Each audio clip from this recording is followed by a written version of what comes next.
All right, thanks, Yvonne. So we all agree actually that it's undisputed that the lives and the livelihoods of farmers have been at risk since the start of the pandemic. When COVID-19 actually struck, at that time, hunger was on the rise. And according to the United Nations estimate, there's a minimum of an addition of 83 million people that are likely to go hungry in 2020. That's quite a lot. And this is triggered actually by the economic recession due to the pandemic. And also, if you do recall, Zambia was severely hit by a drought during the 2018 and 2019 farming season, which resulted in serious food shortages. Most of the actually households were threatened by hunger. A study that was conducted by Action Aid estimated that more than 2.3 million people were affected, and still at least 430,000 people are still experiencing the severe food insecurity, which is just below the level 1 of famine. Under the same study, actually, which also looked at the effect of COVID-19, they noted that farmers in Western Province and Eastern Province as well were having a challenge in selling the fresh produce. This fresh produce included tomatoes, onions, bananas, as well as vegetables, because due to the restriction of movement of people, as most of these farmers depend on selling of their produce, and also their livelihood largely depends on the trading at various different kinds of markets. So you can imagine when you're told not to move, what do you do with the produce? On the other hand, actually, those that were able to buy produce from these small-scale farmers were taking advantage of the situation by offering farmers low prices for their produce. And this actually led to increased level of rural poverty, as farmers would then fail to meet their basic needs after selling their produce at a low price.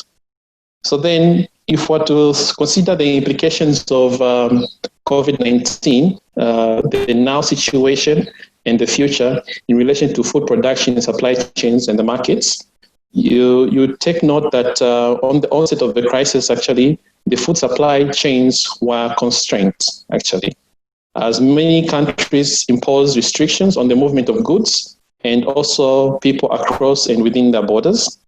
And as a result, at that time, the worry or the issue was not so much on, was just basically on food access. Then followed after that, coupled with the anxious of uncertainty linked to the food supply system, most countries actually decided to restrict food exports. If you do recall, South Africa closed down their borders, and we had no produce coming in from South Africa, which Zambia largely depends on, and it actually made the situations even more challenging. So then if we were to look at the food production, well, farmers are the most severe disrupted in terms of production of food. This is due to, in most cases, when such restrictions are put in place, there's no proper labor for harvesting. And as an adverse effect, you find that transport costs increase, which make operations very unprofitable for them. FAO actually did conduct some study, and then according to that report, they indicated that input prices have been on the rise since the blockade of transport restrictions were placed in place. So then other studies and other reports from FAO show that those countries, according to their staple crops, have actually registered a reduction in production volumes by 12%. So the production focus for Zambia of 2020 to 2021, actually last year's season, it has reduced by 12%, which means then that there will be issues of food shortages. So then we also know that farmers base their decision on what land, how much they can sow, what kind of crops to plant, based on their economic capacities, and also the guarantees that they'll be able to market their produce at a favorable price.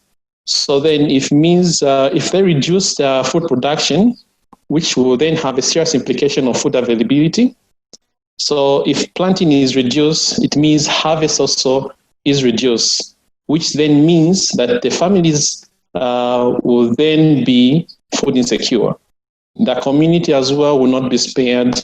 And then in the long run, we'll have issues regarding to access to sufficient nutrition down the line. So then these disruptions are most likely to hit the women food production and also food processing businesses really hard. As you note, coping strategies are different from one household to another, but the common backbone is that women are mostly affected because of the already existing inequalities in terms of like that limits their influence in terms of like decision regarding production. If we're going to look at the access to markets, as you recall that part of the COVID-19 response, many of the vegetables and farmers markets actually were temporarily closed. And it's a pity to note that some are still actually closed. We have a case where Food Lovers actually closed one of their stores, and mostly Food Lovers was taking in the local produce. So as such, you find that their associations and also smallholder farmers are failing to sell their produce, which leads to loss of income, as well as also the perishable produce are beginning to waste. Together with this, most of the farmers actually decided to start accumulating of non-perishable produce. So then at that same time, small-scale farmers that were depending on supplying to school feeding schemes were also affected because even the schools closed actually. And according to FAO, it stated that in March 2020, most of the farms were operating at below or at 30% of their capacity. This also is due to other issues like European markets demanding less of the horticultural produce from Africa, in Zambia as well. So then in developing countries, the urban supply and demand for fresh produce are actually still on the decline. Not all economies have been able to recover from the effects of COVID-19, and also partly due to the restrictions and also aviation behavior by traders and consumers. Everyone else is still wanting to see what goes on. They're still restricting the movement as well. So then you still note that we are not yet over the urge of the effects of COVID-19. And it's really worth noting that looking at the future, what can we do? So for us to avert the food emergency crisis that we might face, actually, there's an urgent need to protect the most vulnerable and also to keep the food supply chain alive, as well as also mitigating the pandemic impacts across the food system, and also try to revamp the food production as much as possible. So we can do such by urban gardening, which is also defined as the process of growing plants of all types and varieties in an urban environment. Thank you, Yvonne. I hope that we've been taking note of some of the key issues that have been coming out from there. By the way, Lawrence Chonga is our network facilitator, so he's always looking out for which partners can actually bring value, especially to the network. So thanks so much, Lawrence. That is very well, the impact of COVID, very well summarized. But key things that I picked up, maybe just to summarize especially, is what I picked up that probably directly relates to our next presentation is the fact that we cannot run away from the fact that we will potentially be experiencing food shortages, and Zambia is not an exception. And also, Lawrence, you did indicate the fact that this will adversely affect women who are actually key players within the, or key actors within the food system, supply system. And so this makes us wonder now, you talked about coping strategies, and I hope that during the course of this webinar, we'll be able to hear some of the coping strategies that could be available, and we see how we can potentially scale up on those, and maybe ascertain whether it is even worth scaling up. So at this point, as I said, Mwansa is still not here from SNV, so I will move to powerful woman, Apostle Shonga, to share with us basically her experience. Like I said, she runs Nakuba Garden, Backyard Gardens, and we'll be hearing more from her. And so, Apostle Shonga, perhaps you could just tell us a bit more about yourself first. Hello. Good afternoon. Good afternoon. Afternoon. Yes. Thank you so very much. I'm Apostle Chileshe Shonga. I'm a retired police officer. I'm a person with a disability. And I'm a farmer, and I'm more into farming, where I'm encouraging people at gardens. Okay. The Nakuba Garden backyard. Nakuba means let there be, from the book of Genesis 1. This is where I'm doing sack farming. And there are a lot of things that I'm doing in this garden. I started Nakuba Garden because of the things that more especially women, go through, more especially those who don't want to do anything, or rather to supplement with whatever us women, including men, what they're earning at the end of the day, more especially those that are working and those that are not working. So in Nakuba Garden, I am planting, I've planted different kinds of vegetables, and also there are a lot of different kinds of fruits. And I'm doing this because looking at the era we are in right now, because of this COVID-19, I thought this is the time that we are not, going to the markets. Let me also do something. And I have the reasons why I started, doing this backyard garden. And the number one reason, I looked at job and business losses. Then the number two reason, I looked at, the sustainable income generation, also the nutrition needs value. And you have asked me concerning the nutrition needs value, because vegetables are the most, main sources of vitamins next to fruits. So the fact that any leaf vegetable can be grown in sacks, it means that one can have homegrown vitamins using, I'm using,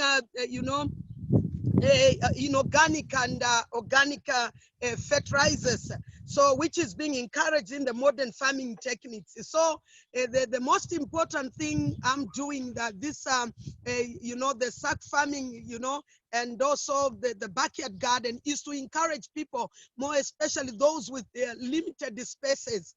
And I'm also, trying to train women, empower women through sack farming, and the widows, the vulnerables in short.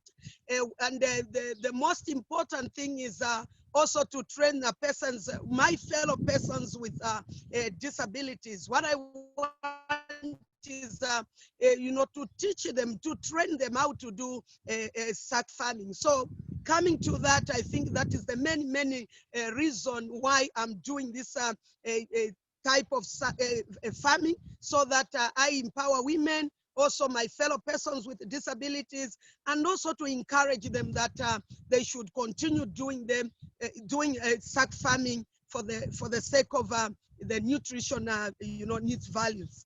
Thank you.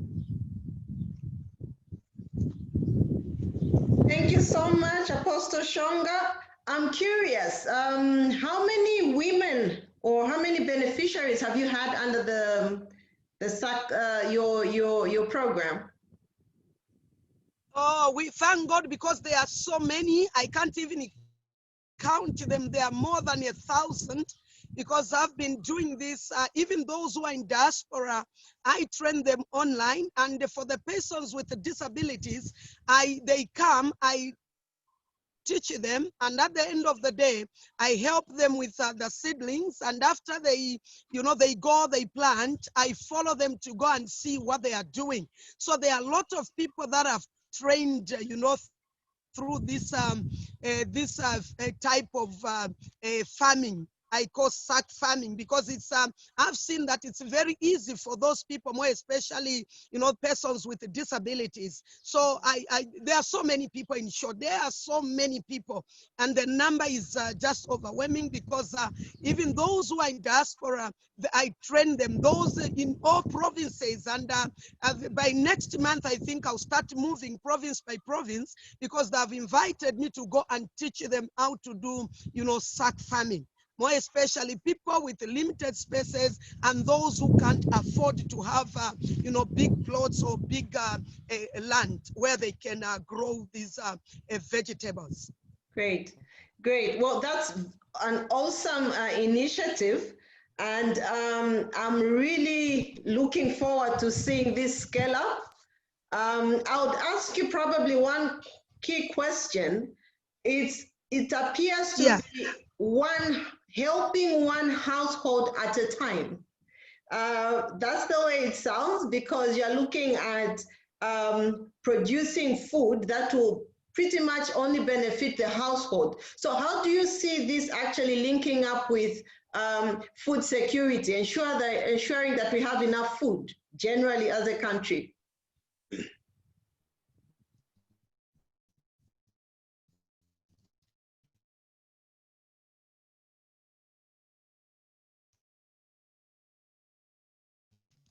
Yes.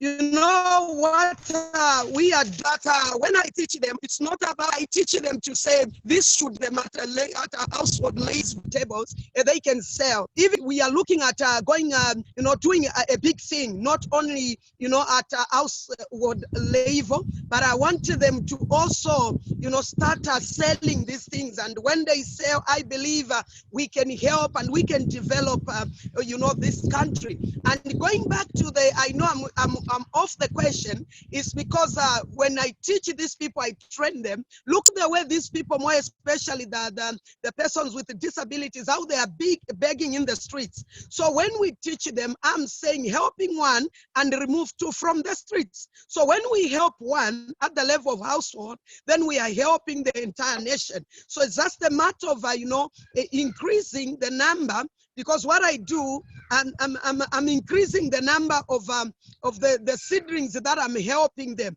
And after I help them, I know they'll go and sell. They'll sell and other people will benefit. And at the end of the day, even the whole nation will benefit from what we are doing at the household level. Thank you. Thank you so much. I would probably ask that thank you so much, Apostle Shonga. I know that our participants are also eagerly waiting to ask you questions. So I will ask that if there's anyone with a question, just log it in the chat, and then in case you do not want to forget, and then we can come back to it probably a few minutes before we close the meeting so that she can respond to that. And maybe at this point, key things that I think I take up from you, Apostle Shonga, is increasing the number. I think that's a critical thing. The more women or the more beneficiaries we have, the more knowledge we transfer on the how, then it means that we are more likely to have a greater impact on the food system, especially in relation to nutrition. I will now move on to Oliver Sakanyi. Like I said, our ambassador, humble bow to you.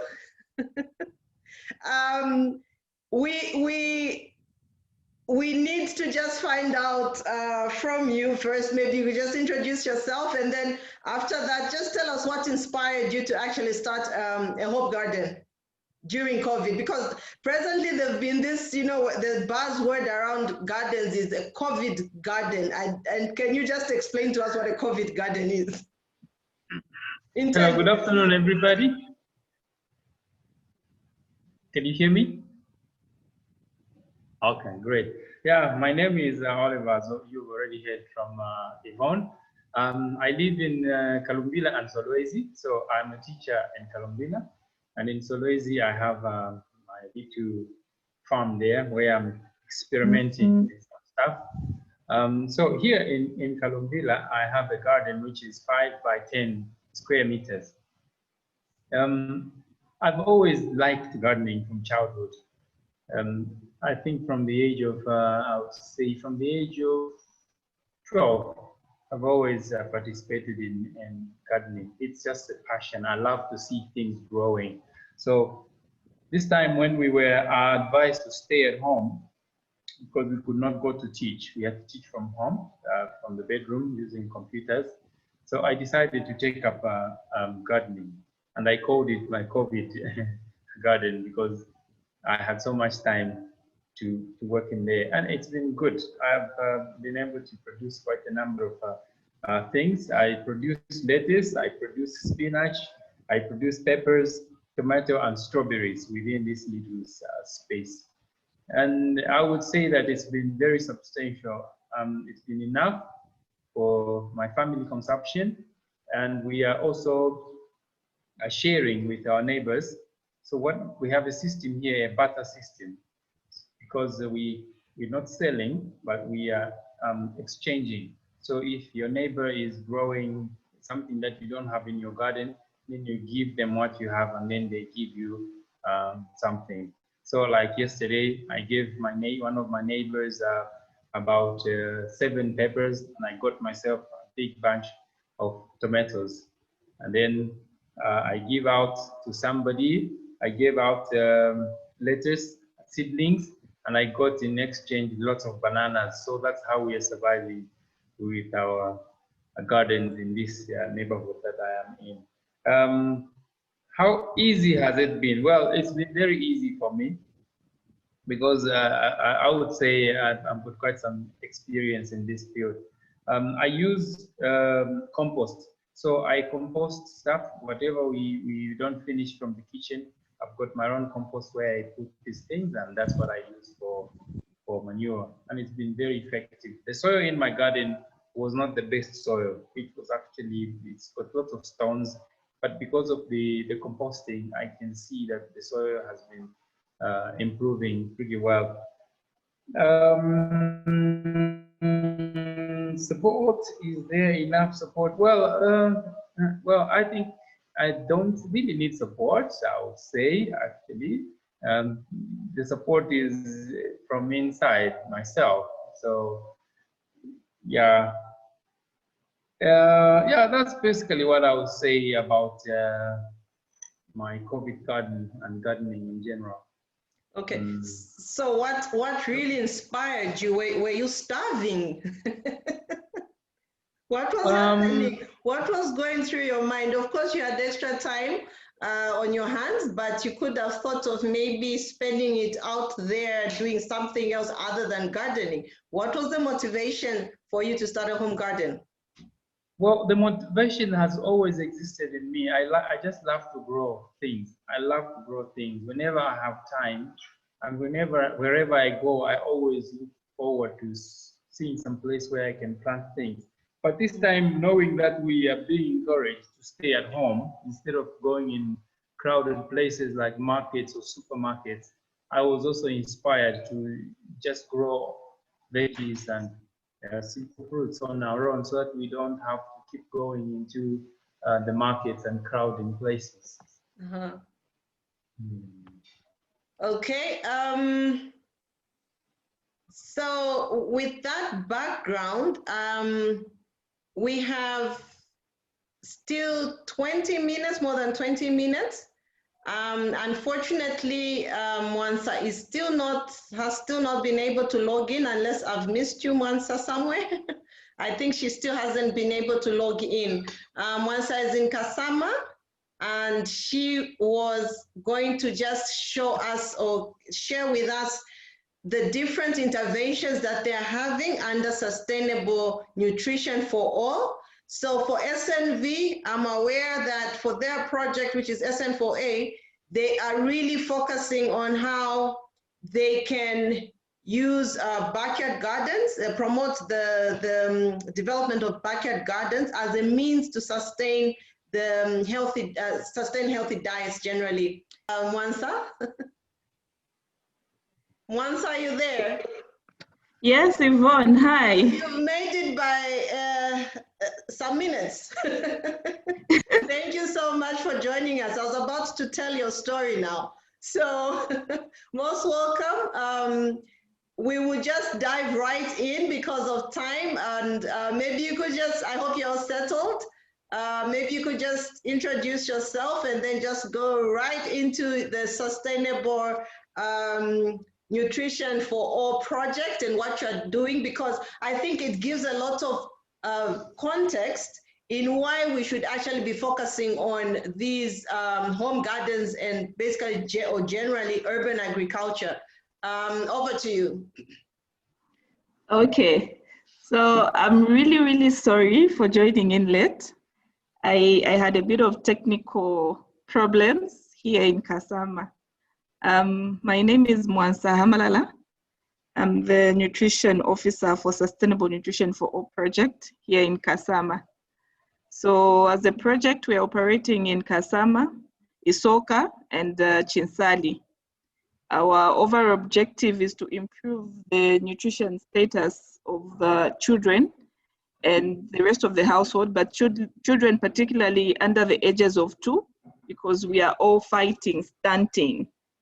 So in our project, we have 3 objectives that we work with. We have the we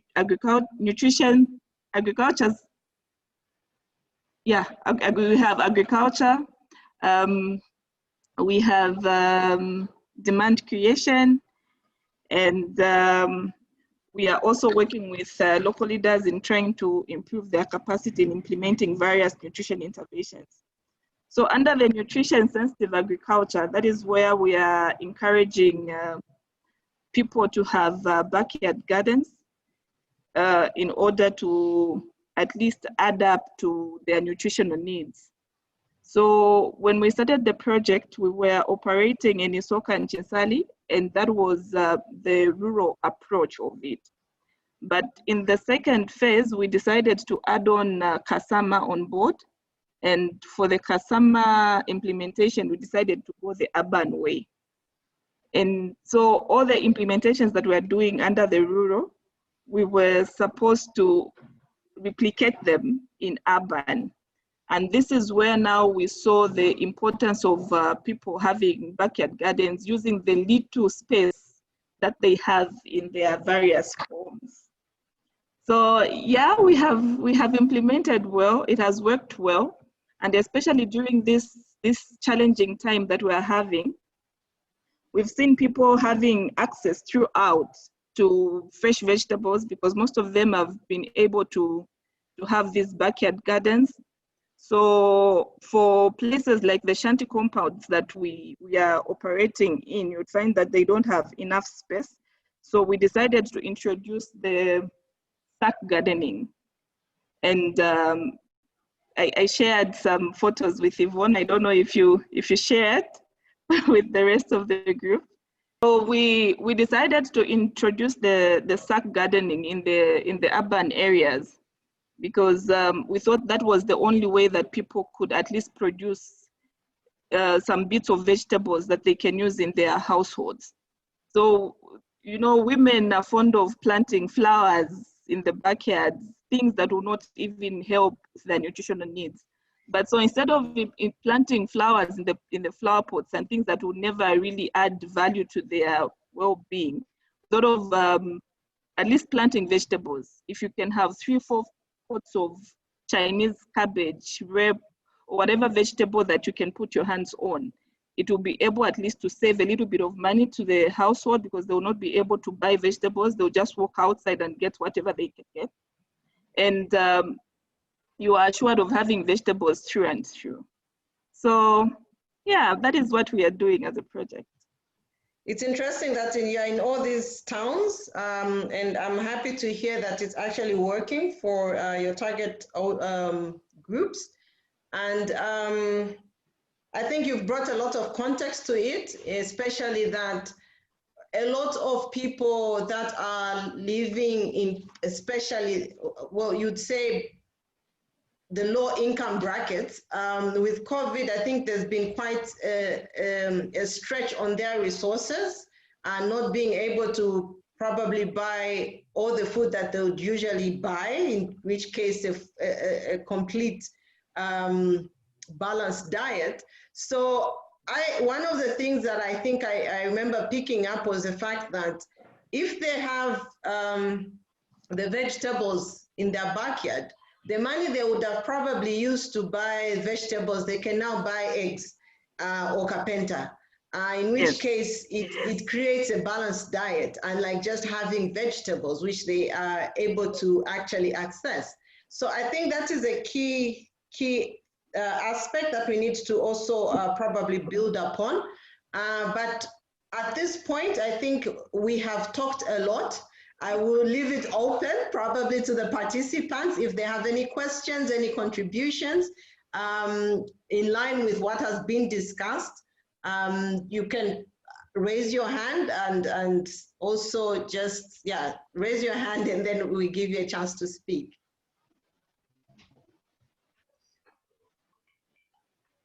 Oliver, yes. You had a question? Yes.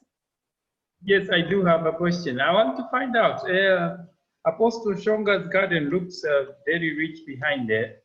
Is she also doing flowers and plants? Yes, thank you so very much for that question.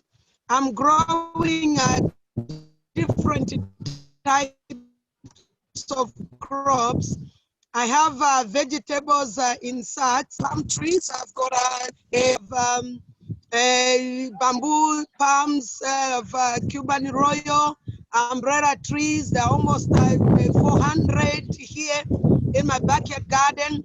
I have also the seedlings for potatoes. There are about 19 trays, which is about 6,000 to 7,000 seedlings. So it's not only the vegetables that I'm growing, also the palm trees. I have the king palms.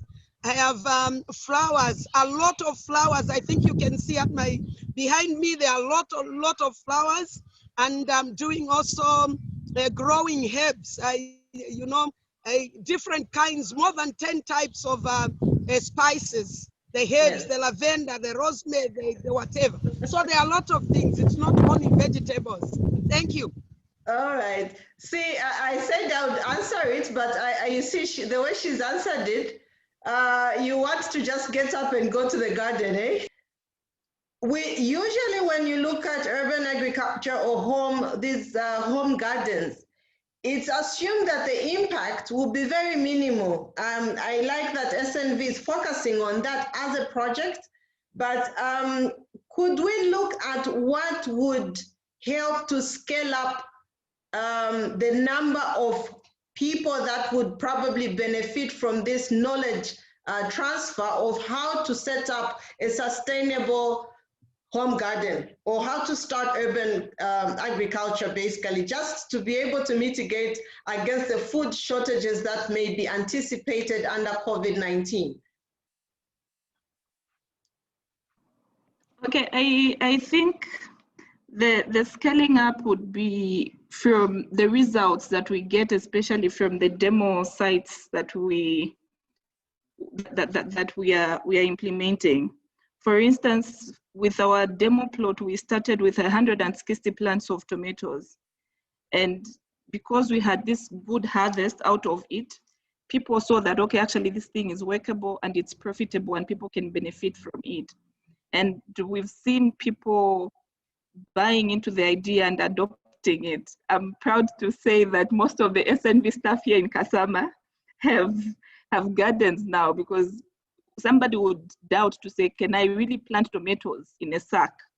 Can I really plant Chinese cabbage or any other vegetable in a sack? But once they start seeing the benefits and they see that, okay, this thing is really working, people are able to buy into the idea and the rate of adoption is good. I've taken note of that. Is there any other contribution? I see Dr. Ikechi from Nigeria. Anything you want to add? I've put you on the spot.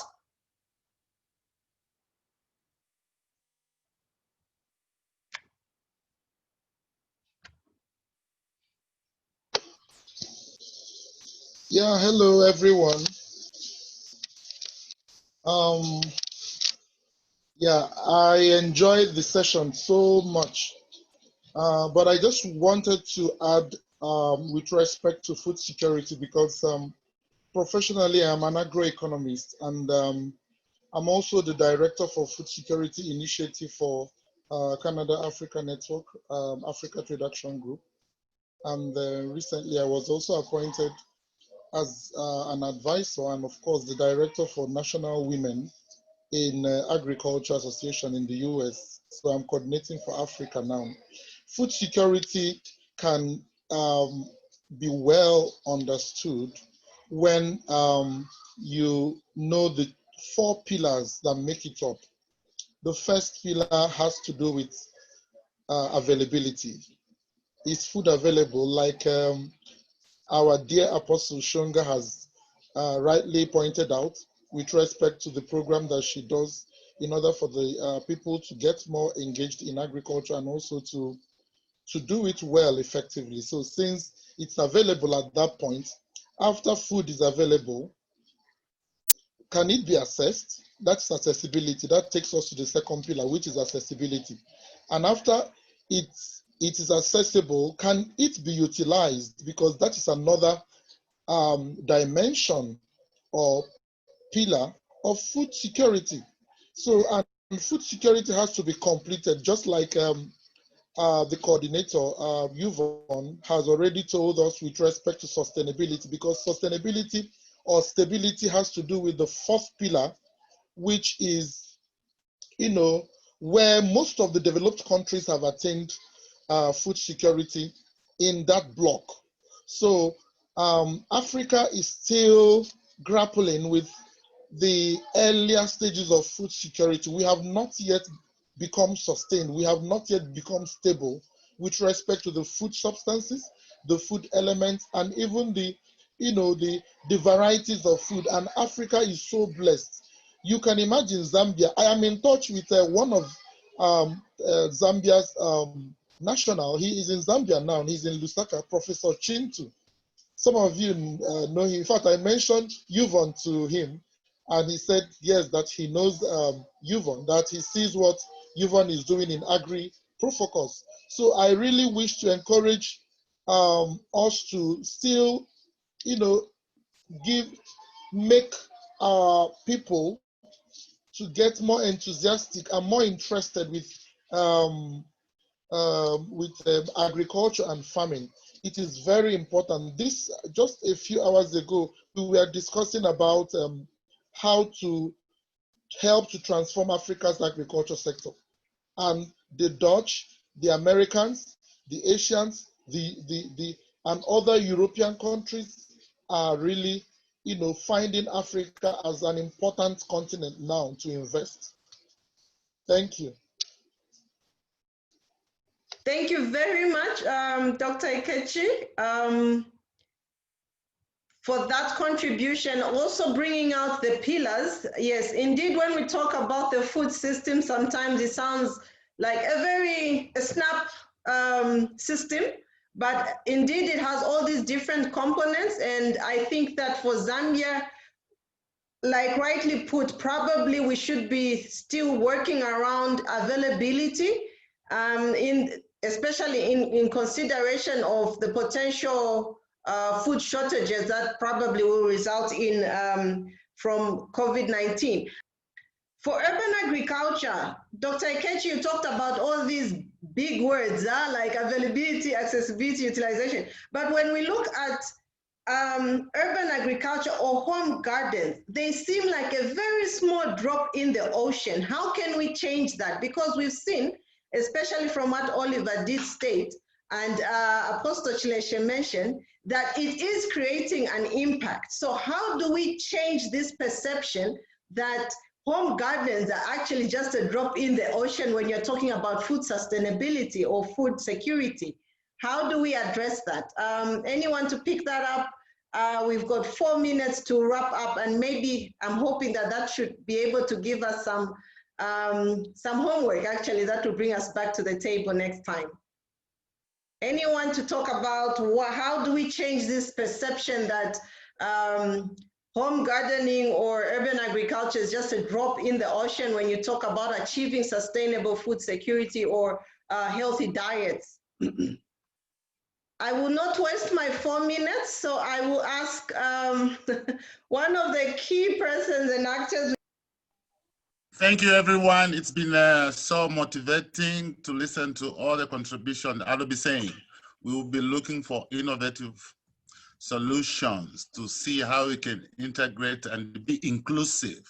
If people like Bishop Shonga are going to have that stride going forward, trying to help our people, how can we rally behind such innovative and energetic ideas coming from Bishop Shonga going around the topic for today? So what are the innovative ideas coming? How can we be inclusive? How can we get everyone from the backyard with their green vegetables into the mainstream of supplying the chain stores and the supermarkets as we know it now, that the chain stores coming out from other countries into, for instance, Zambia, the foreign direct investment have captured the food market. How can we believe that food lovers can close when we have our backyard spaces and then we can grow fresh vegetables and be able to supply? So probably the bottom of this is how can we aggregate the produce coming from the backyard? How can we have an innovation into that so we can pick all that, aggregate it, and then put it into the main chain to consumption? I submit. Thank you so much. A powerful submission. Already, like now I'm thinking, okay, aggregation at a community level, that's also an option. So that's quite an interesting submission. So we've come to the end of our webinar, unfortunately.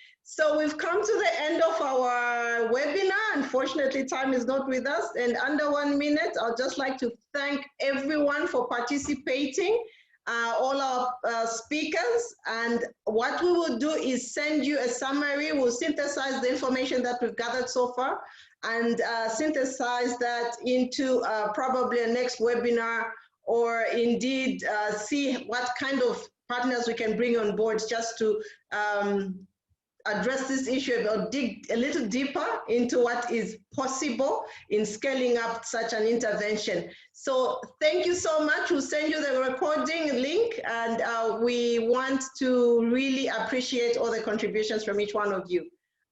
Thank you so much.